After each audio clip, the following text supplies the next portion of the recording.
stream them. So everything you say will be recorded. So. Yeah. Good.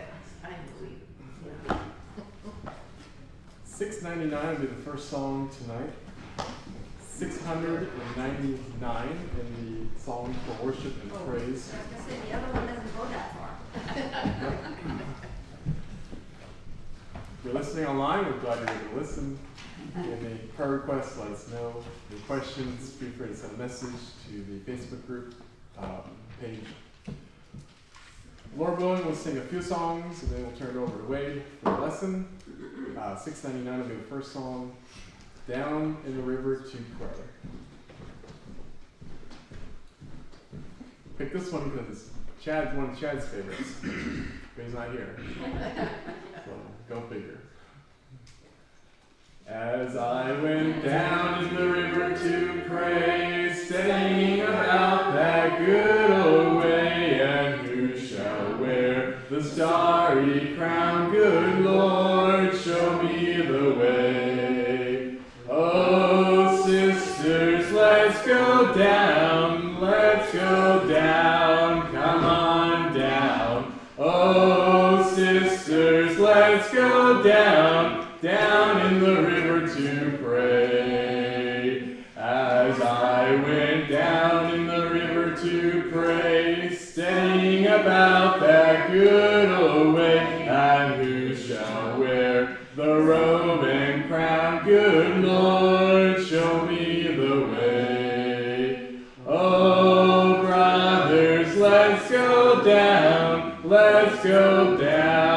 come on down. Come on, brothers, let's go down in the river to pray. As I went down in the river to pray, studying about that good old way, and who shall wear the starry crown? Good Lord, show me the way. Oh, fathers, let's go down, come on down. Oh, fathers, let's go down in the river to pray. As I went down in the river to pray, studying about that good old way, and who shall wear the robe and crown? Good Lord, show me the way. Oh, mothers, let's go down, come on down, don't you want to go down? Come on, mothers, let's go down in the river to pray. As I went down in the river to pray, studying about that good old way, the starry crown? Good Lord, show me the way. Oh, sinners, let's go down, come on down. Oh, sinners, let's go down in the river to pray. That's a good song, but if you want to not sing every verse, like do like the first or last, or first or second to last, then it's like you're skipping someone, because you got mothers, singers. So. It caught me for a loop, because I thought about skipping one. I was like, nope, we're not going to do that. Alright, anyways. Let's try number 43, As the Deer. Number 43, As the Deer.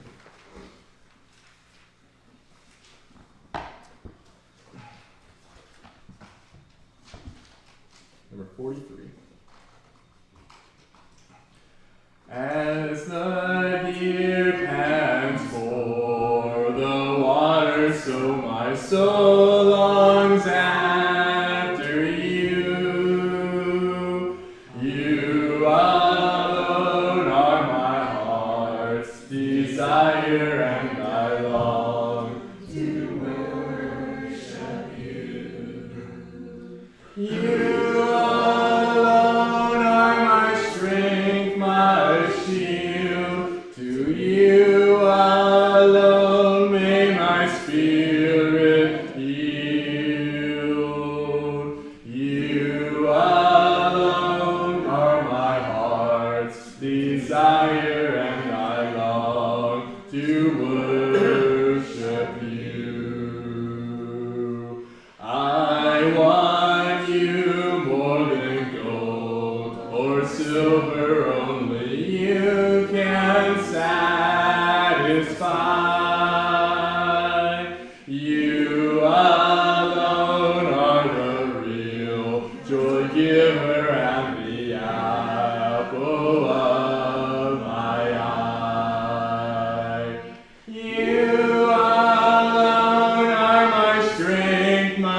my shield. To you alone may my spirit yield. You alone are my heart's desire, and I long to worship you.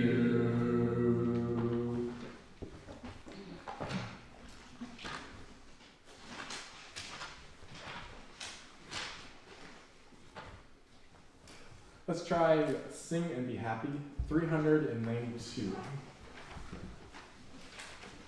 392. Sing and be happy.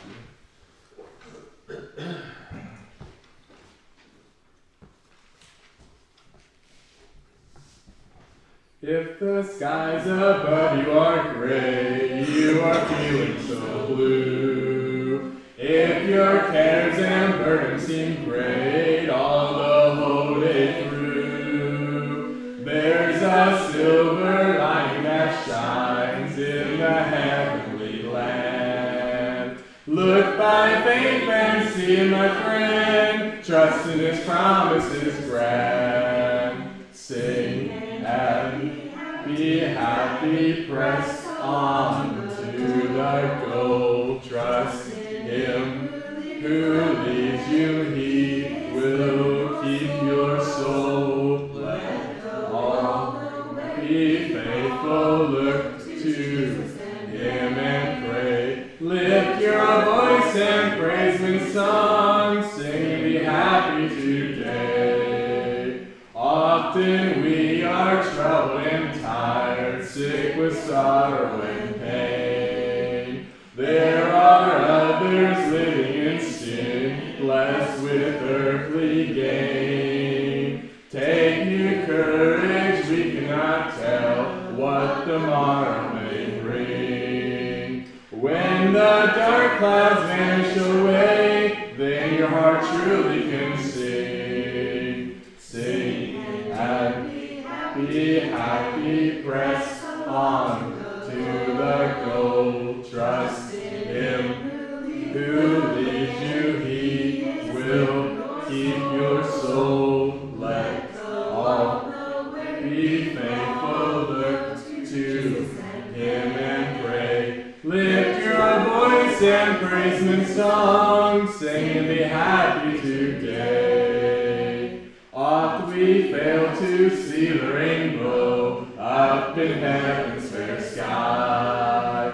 When it seems the fortunes of earth frown and pass us by, there are things we know that are worth more than silver and gold. If we hope and trust each day, we shall pleasure untold. Sing and be happy, press on to the goal. Trust him who leads you, he will keep your soul. Let all be faithful, look to him and pray. Lift your voice and praise the song, sing and be happy today.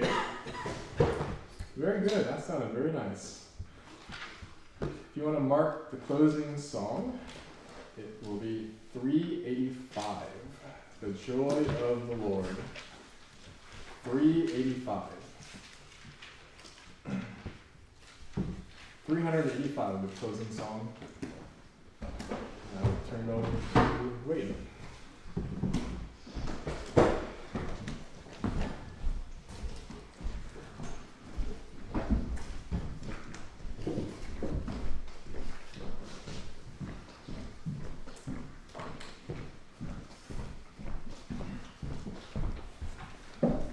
All right.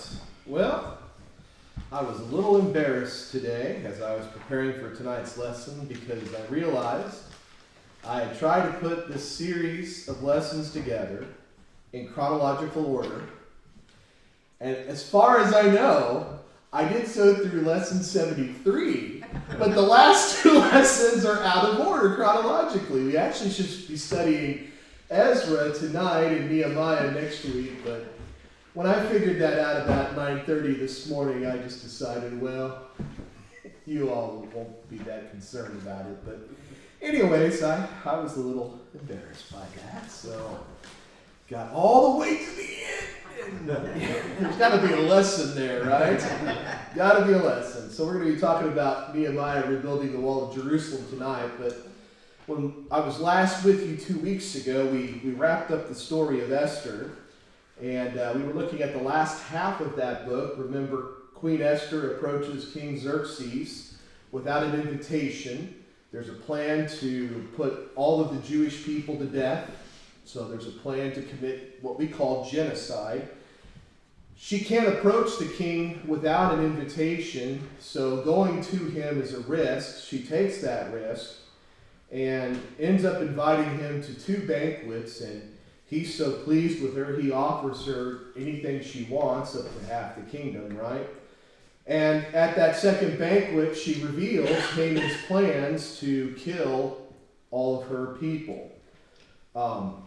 Haman's anger at Mordecai prompts him to plot Mordecai's death, but remember, Mordecai, those plans kind of blew up in Haman's face because Haman ends up having to honor Mordecai because the king remembers, oh yeah, that Mordecai guy did me a favor back then and I never showed him honor. And Haman ends up having to show Mordecai around the city, riding on the horse of the king, and he's decked out in royal apparel. And this is quite a humiliating event for Haman, who wants Mordecai and all of his people dead. And as I mentioned a moment ago, it's at that second banquet that Esther exposes Haman's plot to destroy her people. This leads the king to order Haman's execution on the gallows that he had built for Mordecai, which the book of Esther is a book of poetic justice, right?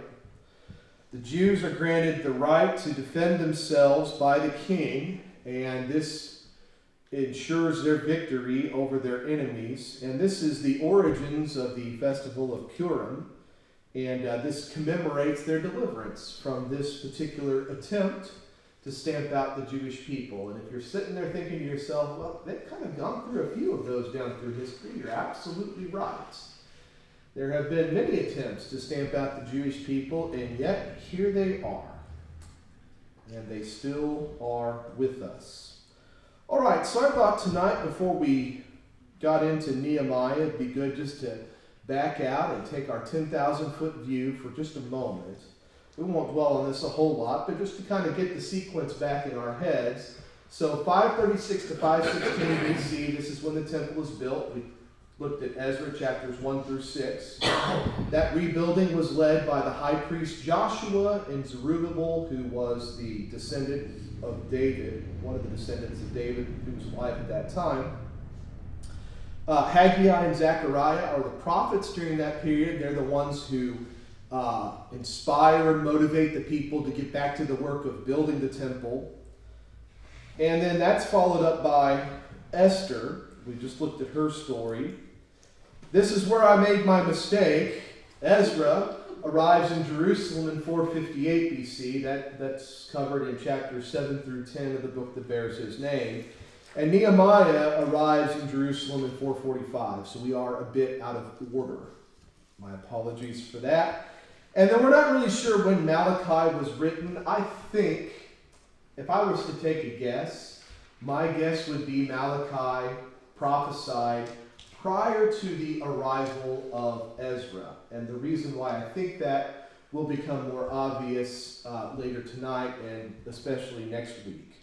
Because the book of Malachi seems to be an attempt to get the Jews to go back to the law and offering sacrifices as God prescribed them. And chapter 2 is dedicated to, at least part of chapter 2 is dedicated to condemning the Jewish men for how they were treating their wives, divorcing them. So there's just this attempt in Malachi to sort of correct some of the problems that are happening at his time, and that seems to be why Ezra is sent back. We'll talk about that a little bit later this evening. And of course, Jesus is born at the end of this period.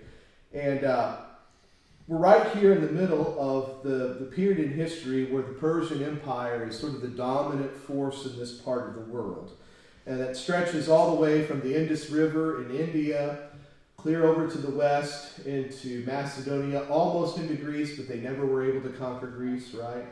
And then down to the south into Egypt. Egypt was sort of the golden prize of the ancient world because the Nile Valley was very fertile. It was a very prosperous nation, and every big power wanted Egypt because they wanted the revenue. They wanted that money flowing into their coffers. So we've looked at a few of these different emperors. We talked about Cyrus the Great. He was the one who sent the 50,000 Jews back to rebuild the temple. We didn't talk much about Cambyses because he's not really mentioned in the Old Testament.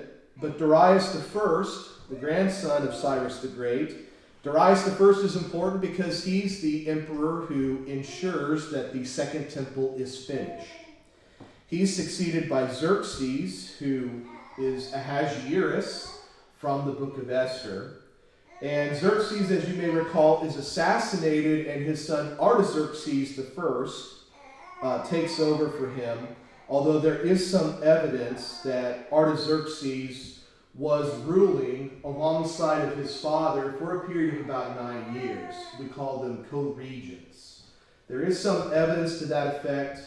I'm not going to get you into that dry, boring history unless you really, really want to, but I doubt you do. Anyways, so Artaxerxes is going to be one of the main focal points for tonight's study. Here's a sculpture of him. Kind of looks like his father's sculpture, doesn't he, right? They all kind of look the same. Artaxerxes was known as Longimanus, and the nickname Longimanus is a Latin term that means long-handed or long hand. It's speculated that Artaxerxes had a very long forearm, an abnormally long forearm, so that's why they called him Longimanus. Artaxerxes had a pretty good reign. He successfully maintained stability after his father's assassination. He quelled some revolts in Egypt and other provinces. Like his father, he faced Greece in a few conflicts, but also like his father, he wasn't very successful. The Persians never really were able to have much success against the Greeks. He was known as a very tolerant and pragmatic ruler. He also allowed greater autonomy in some of the territories that he ruled. In other words, he allowed those territories to sort of govern themselves, obviously under his auspices, but he allowed that to take place. He's described by Greek historians, who of course, these are his enemies, but he's described by them as a gentle and studious man given to reflection. And I think that fits with what we see tonight in the story that we're going to look at. But before we get into Artaxerxes, I want to go back just a little bit and refresh our memory about a few things that we talked about when we looked at the first 6 chapters of Ezra. And in particular, I want you to remember that when the Jews returned to their homeland, they were opposed by the Samaritans. And the Samaritans are that mixed, those mixed nations of people that the Assyrians had settled in the northern kingdom of Israel, who intermingled with the Jews, got married, had kids, and so you have part Jew and part Gentile. That's the origins of the Samaritans. And they're going to play kind of a prominent role tonight because they're the ones who are going to attempt to slow down the rebuilding of the wall. But going back even just a little bit further, I just want to remind everyone of the extent of the damage that Nebuchadnezzar did to Jerusalem. It's not just the temple he destroyed. He destroyed all of the big homes, all the major homes, and that last verse, and all the army of the Chaldeans who were with the captain of the guard broke down the walls of Jerusalem all around. So Babylon had taken down the walls of Jerusalem. So Jerusalem existed for several hundred years. Well, let's see. I'm going to do my addition in my head here. About 140 years without walls. So in 536 to 516, what we just talked about, Joshua and Zerubbabel lead the rebuilding of the temple. But as you might remember from the book of Ezra, their work was opposed. It was opposed by the Samaritans. Now the Samaritans wanted to help rebuild the second temple. They sort of saw themselves as a part of the Jewish nation. At least that's what's implied. So they show up to Jerusalem. The adversaries of Judah and Benjamin heard that the descendants of the captivity were building the temple of the Lord God of Israel. They came to Zerubbabel and the heads of the fathers' houses and said to them, "Let us build with you, for we seek your God as you do. And we have sacrificed to him since the days of Esarhaddon, king of Assyria, who brought us here." But Zerubbabel and Jeshua and the rest of the heads of the fathers' houses of Israel said to them, "You may do nothing with us to build a house for our God, but we alone will build to the Lord God of Israel, as King Cyrus, the king of Persia, has commanded us." Then the people of the land tried to discourage the people of Judah. They troubled them in building and hired counselors against them to frustrate their purpose all the days of Cyrus, king of Persia, even until the reign of Darius, king of Persia. So the Samaritans, they offer to help build the temple, but when Joshua and Zerubbabel refuse their help, the Samaritans decide, well, if we can't help you, we're just going to make life really difficult for you. And that's what they do. And this not only goes through the reign of Cyrus down through Darius, but it also extends clear into the reign of Artaxerxes Longimanus, Artaxerxes I. In fact, Ezra tells us in that same chapter, Ezra chapter 4, that these Samaritans decide, we're going to write a letter to Artaxerxes and tell him about how bad the Jewish people are. So Ezra records that for us in Ezra chapter 4, verses 12 through 15. "Let it be known to the king," that's King Artaxerxes, "that the Jews who came up from you have come to us at Jerusalem and are building the rebellious and evil city and are finishing its walls and repairing the foundations. Let it now be known to the king that if this city is built and the walls completed, they will not pay tax, tribute, or custom, and the king's treasury will be diminished. Now, because we received support from the palace, it was not proper for us to see the king's dishonor.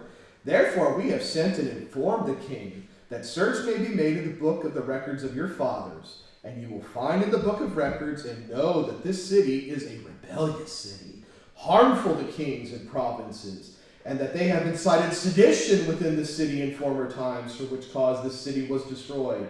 We informed the king that if this city is rebuilt and its walls are completed, the result will be that you have no dominion beyond the river." Oh, they're just so thoughtful, aren't they? They're just looking out for Artaxerxes' best interest. We don't want your taxes to be affected.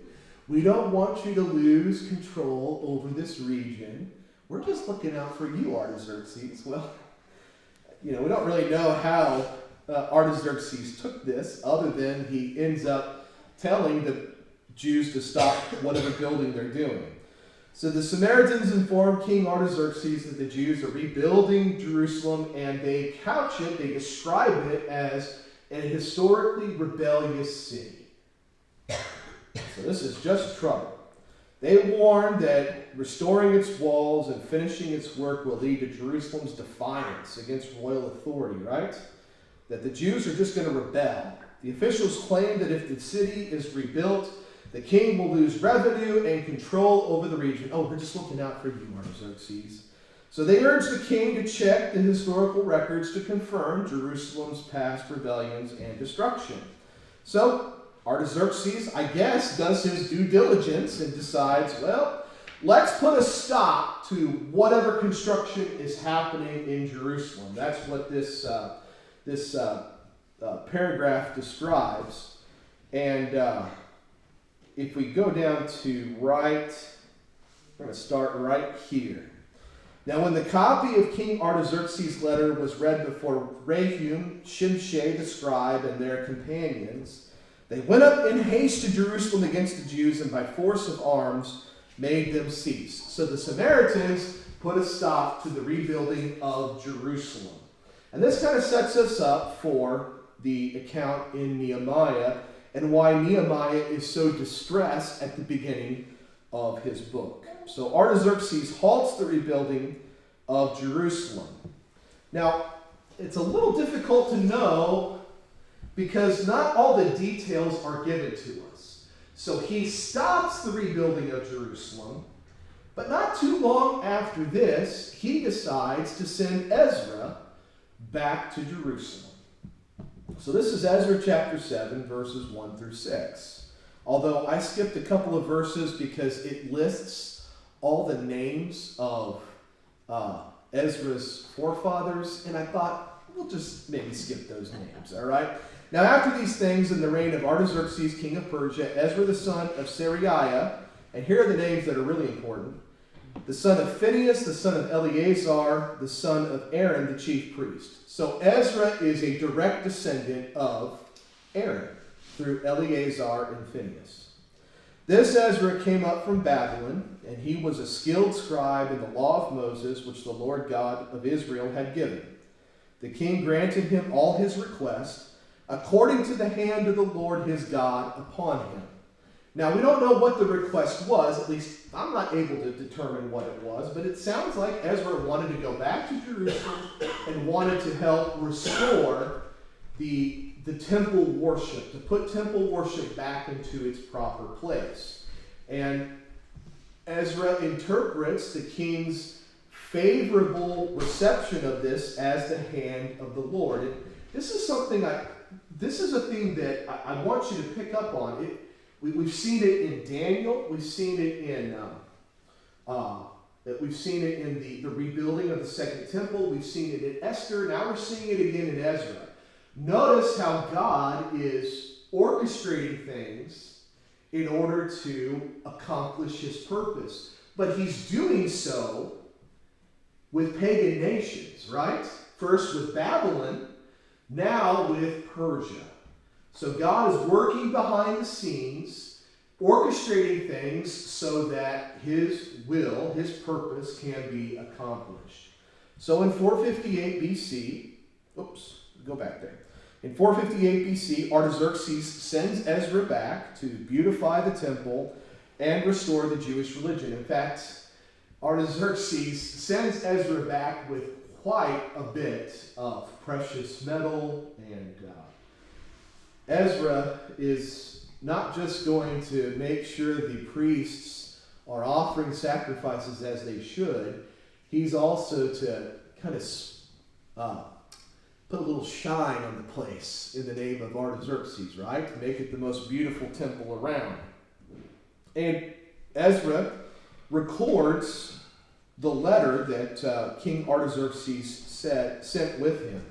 And even I, Artaxerxes the king, issue a decree to all the treasurers who are in the region beyond the river, that whatever Ezra the priest, the scribe of the law of the God of heaven, may require of you, let it be done diligently, up to 100 talents of silver, 100 cores of wheat, 100 baths of wine, 100 baths of oil and salt, without prescribed limit. Whatever is commanded by the God of heaven, let it diligently be done for the house of God of heaven. For why should there be wrath against the realm of the king and his sons? Also we inform you that it shall not be lawful to impose tax, tribute, or custom on any of the priests, Levites, singers, gatekeepers, Nethinim, or servants of this house of God. Let's just pause there for a moment. So Ezra goes back bearing this letter, and this letter basically tells all the Persian officials back in Judah and Jerusalem, give this guy whatever he needs to put things back in order, up to this amount. So Artaxerxes is kind of opening up the royal checkbook, so to speak, to make this happen. Continuing on. And you, Ezra, according to your God-given wisdom, set magistrates and judges who may judge all the people who are in the region beyond the river, all such as know the laws of your God, and teach those who do not know them. Whoever will not observe the law of your God and the law of the king, let judgment be executed speedily on him, whether it be death or banishment or confiscation of goods or imprisonment. Blessed be the Lord God of our fathers, who has put such a thing as this in the king's heart, to beautify the house of the Lord which is in Jerusalem, and has extended mercy to me before the king and his counselors and before all the king's mighty princes. So I was encouraged, as the hand of the Lord my God was upon me, and I gathered leading men of Israel to go up with me. So the way Ezra depicts this, he sees this as the hand of God. The hand of God has inspired Artaxerxes to send Ezra to carry out this work.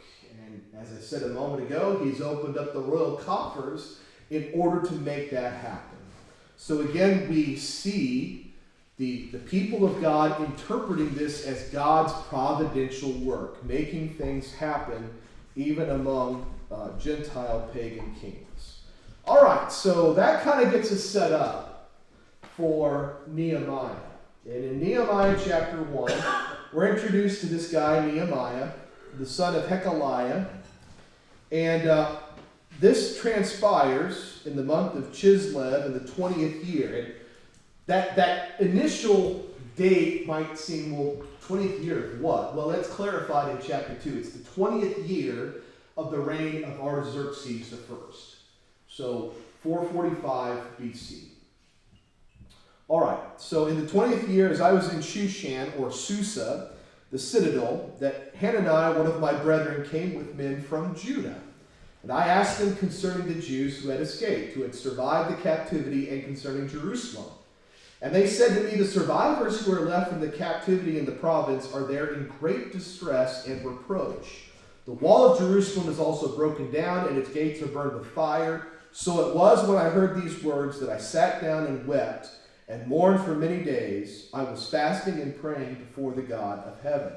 Now remember, the Jews had been attempting to rebuild the wall, to rebuild the city of Jerusalem, but the Samaritans had conspired to make them stop. And they were able to convince Artaxerxes to send that command.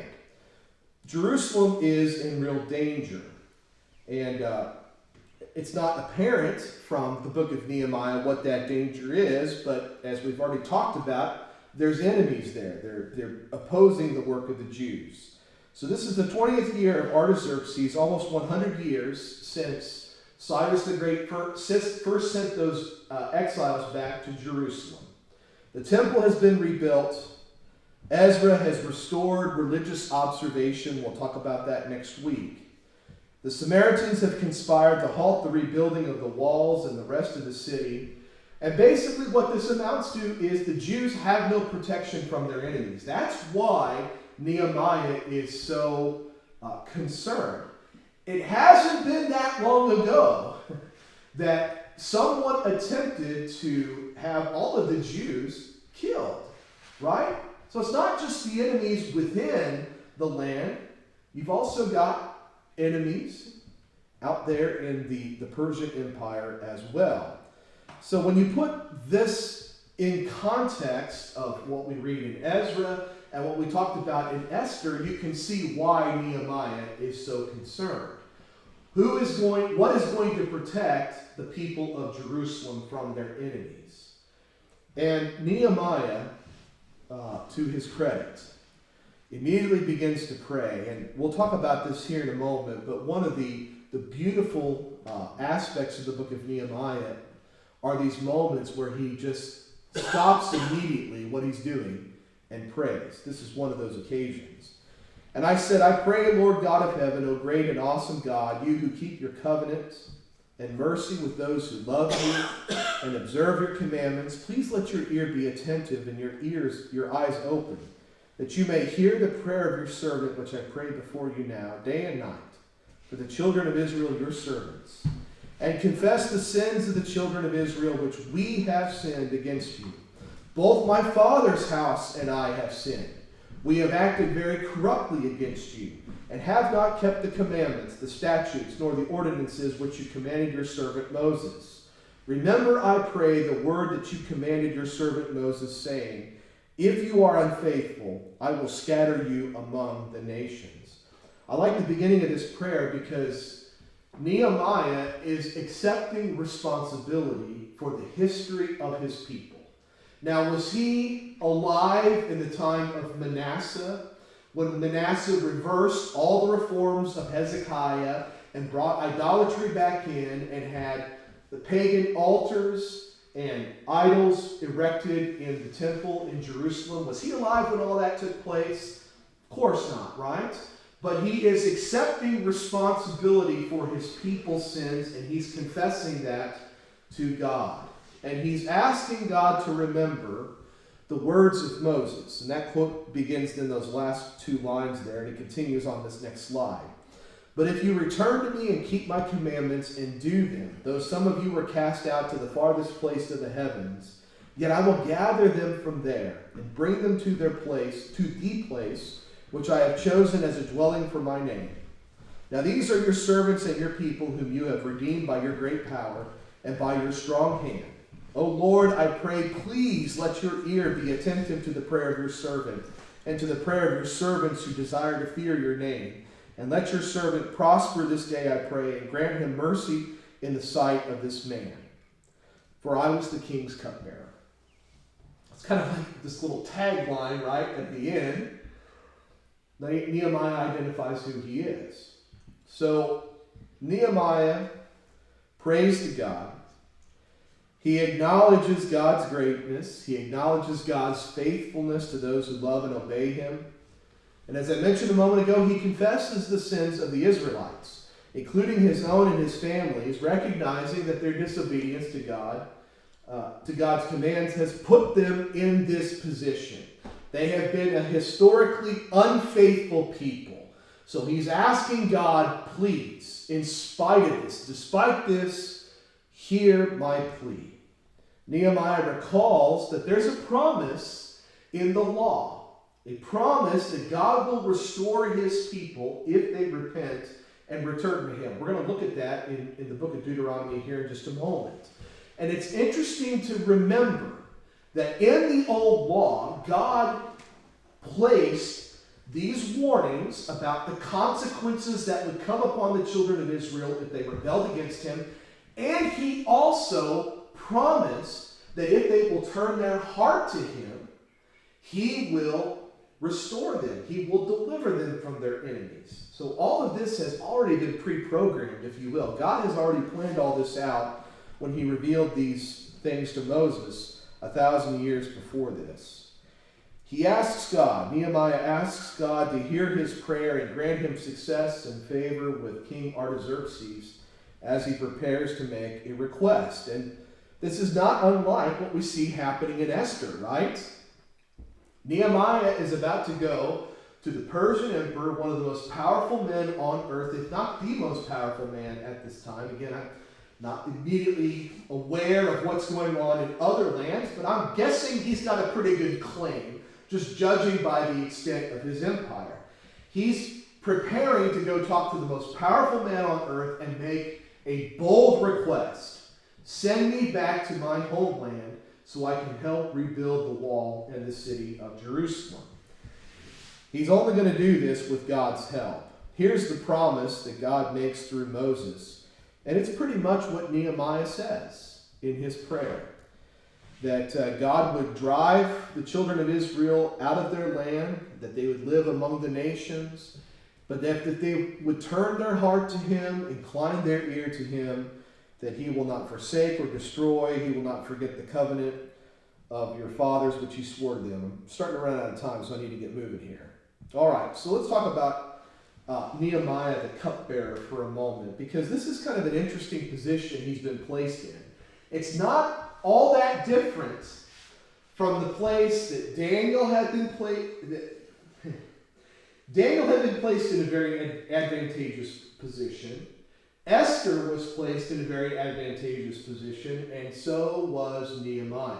A cupbearer was a very important role. The cupbearer served wine directly to the king and ensured that the king's drink was safe from poisoning.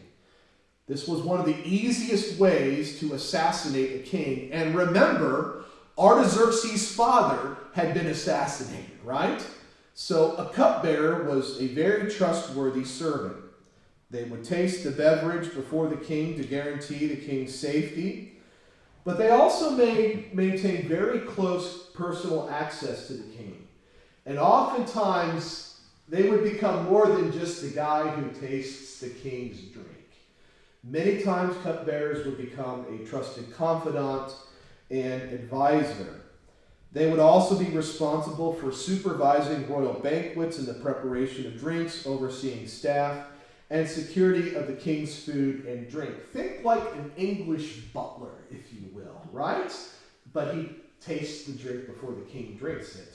All right?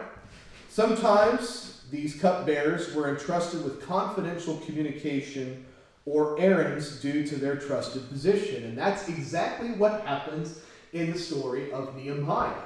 Nehemiah is entrusted with communication directly from Artaxerxes, and he's sent kind of almost secretly, well, really, he is sent secretly on this mission. He doesn't tell anyone when he arrives what his purpose is.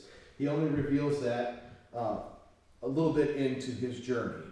And as I mentioned a moment ago, it just seems that we find these Jews in very advantageous positions in the right place at the right time. Just like Mordecai said to Esther, yet who knows whether you have come to the kingdom for such a time as this. Nehemiah chapter 2, this is where Nehemiah gets bold and makes the request of the king. And,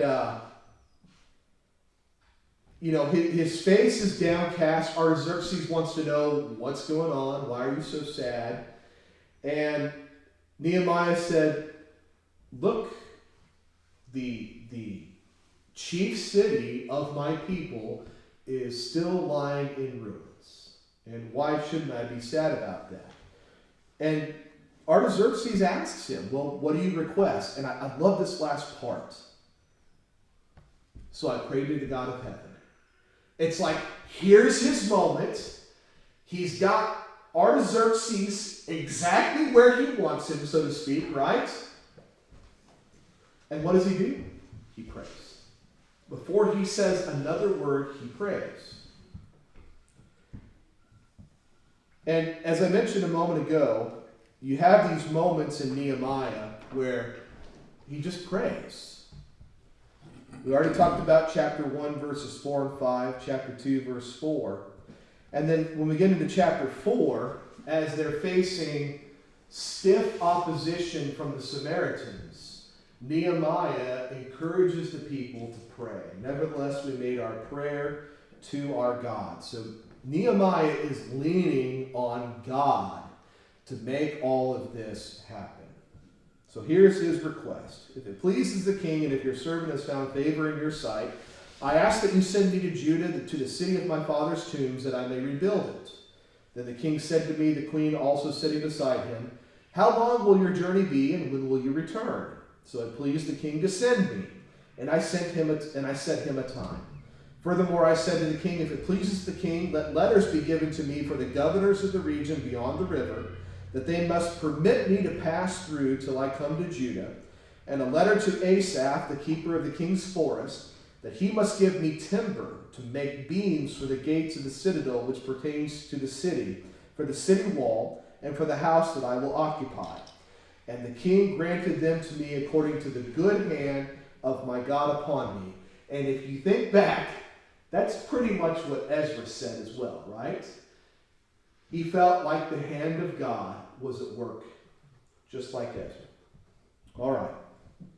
So we won't take the time to read through verses 9 through 19. Nehemiah ends up traveling to Jerusalem. He's got the letters, but he faces some very stiff opposition from a couple of local officials, Sanballat and Tobiah. On arrival, Nehemiah inspects Jerusalem's ruined walls at night without telling anyone his plans. After surveying the destruction, he gathers the Jewish leaders. He explains his mission to rebuild the city walls, and Nehemiah encourages the people. He shares the king's support and God's favor, and this inspires the people to get to work. The king's on our side. God is on our side. Nothing is standing in our way. Let's make this happen. But when Sanballat the Horonite, Tobiah the Ammonite official, and Geshem the Arab heard of it, they laughed at us and despised us and said, "What is this thing you're doing? Will you rebel against the king?" So I answered them and said to them, "The God of heaven himself will prosper us. Therefore we, his servants, will arise and build, but you have no heritage or right or memorial in Jerusalem." I love Nehemiah.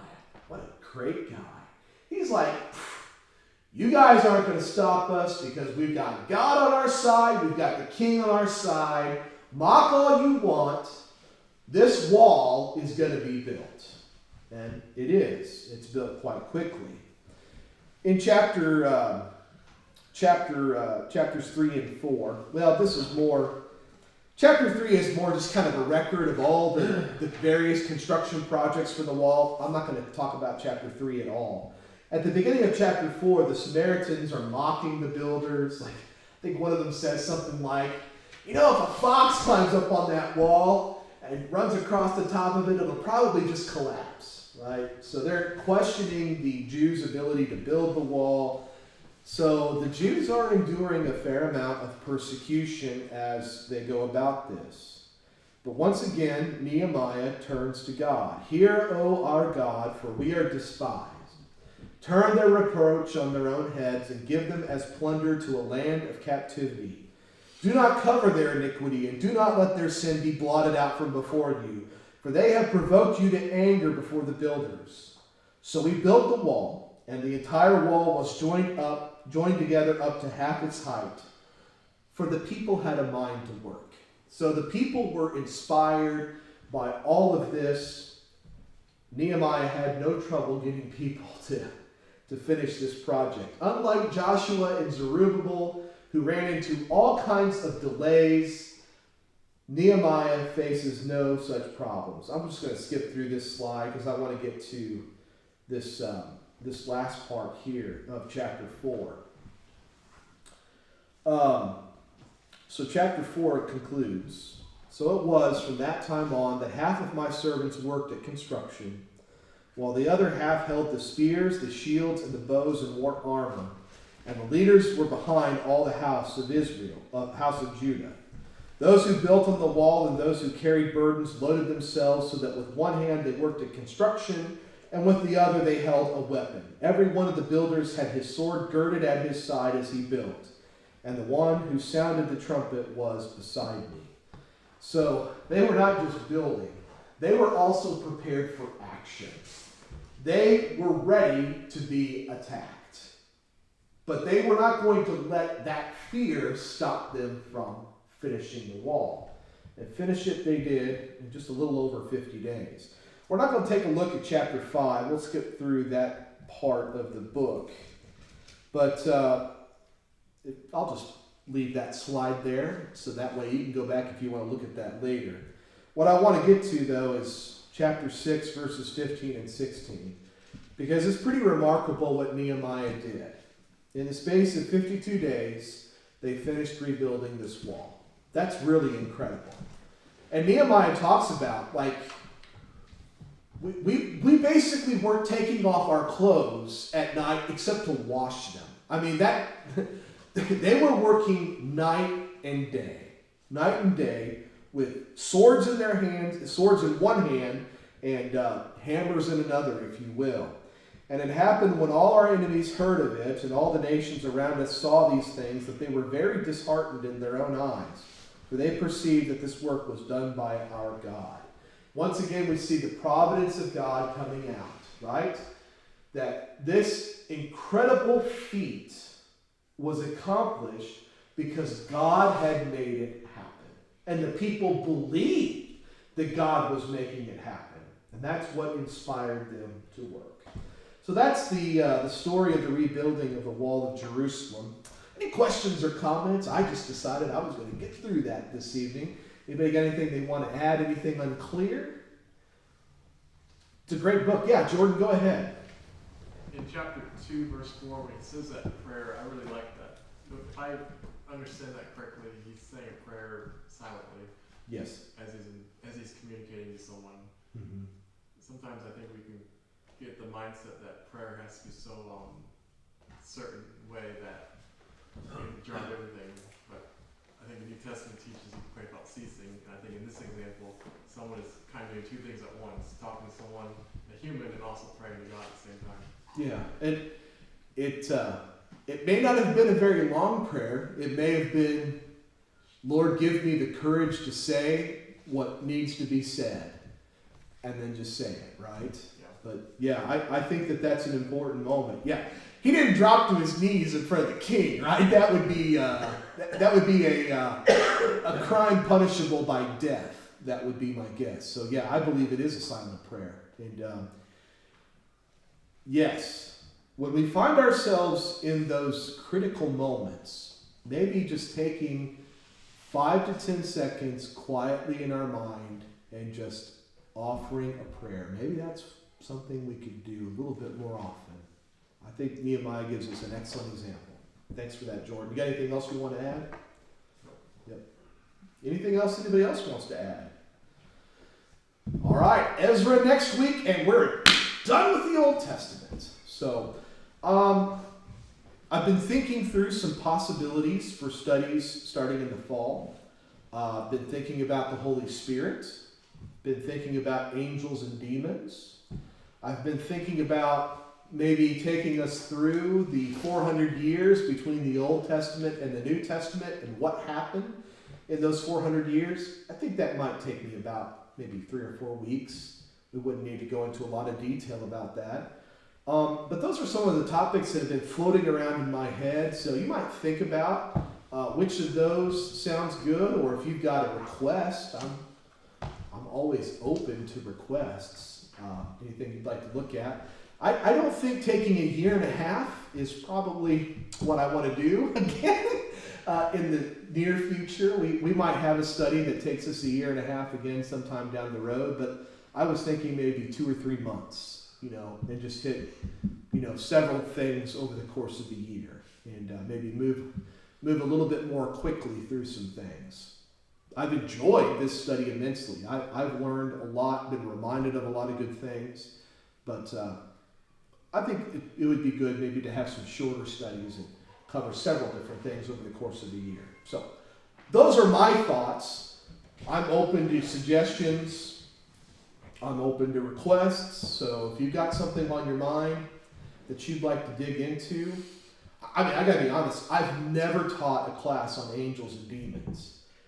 So I would be really thrilled to go into that. And I know the Holy Spirit comes up from time to time. He's always a topic of interest to people. So maybe the spiritual realm, we'll think about that, and we can think of something else after that. So anyways, your feedback would be welcome. That's all I'm saying. We'll take a moment to extend the gospel invitation. If there's anyone online who is searching for Jesus Christ, searching for the truth, if you know your life isn't what it should be and you would like to draw closer to the Lord, if you'd like to know what you need to do to be saved, this congregation stands prepared to help you. Reach out to us through either our YouTube channel or our Facebook page. Send us a message. We'd love to study with you, either in person or we can study virtually as well. If there's anyone here this evening who finds himself standing apart from the Lord, and you need to get back on the right path, we're here to help you with that as well. Let's stand and sing the number that Jordan has selected. 385. The joy of the Lord will be my strength. I will not falter, I will not faint. He is my shepherd, I am not afraid. The joy of the Lord is my strength. The joy of the Lord, the joy of the Lord, the joy of the Lord is my strength. The joy of the Lord, the joy of the Lord, the joy of the Lord is my strength. The joy of the Lord will